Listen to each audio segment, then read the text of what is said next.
Good morning. I just read Titus, actually, the whole thing. It's only 3 chapters, not super long letter, but it's a letter Paul wrote to another up-and-coming preacher, kind of like Timothy. And the first chapter, he talks about just good things for a preacher to be. They list them in verse 7: blameless, then a lover of hospitality, lover of good men, sober, just, holy, temperate, holding fast the faithful word. So sticking to the doctrine, and just listing these traits, qualities that a preacher or a bishop should have. So that would be the title of the pastor. And he says that there's people that are the opposite of this. They're vain talkers, deceivers. Their mouths must be stopped, he says.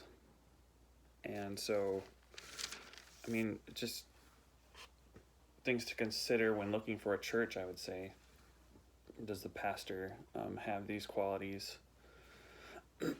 Is he just a flashy talker, or does he hold to some kind of ulterior motive?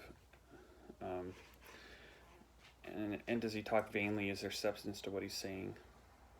And then chapter 2, that was an interesting chapter. He talks about qualities that our elderly should have, like an elderly Christian person. He says in verse 3, they should have behavior becometh of holiness, not false accusers, not given to wine, and teachers of good things. And they're supposed to teach the young, like the young ladies from the older ladies should teach them to be sober and to love their husbands and love their children.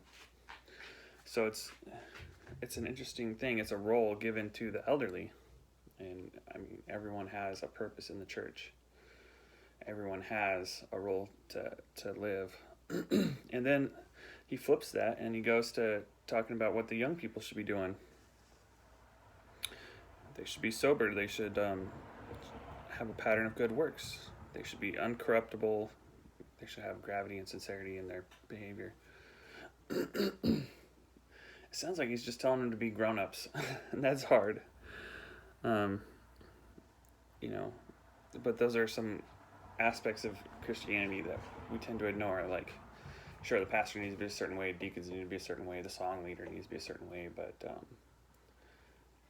there's a role given to everybody, and we all play a part.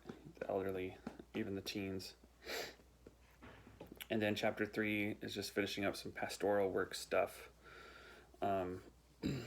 In general, don't try not to have your congregation speaking evil, fighting, and just keep them meek and not proud. And it says it talks about the kindness that God has given us. It was not from, we didn't get it by works of righteousness, but according to his mercy. And just keep that in mind. And that's pretty powerful too. Just the fact that I don't deserve anything I have, but he's given it to me. That has the power to move souls, to move hearts.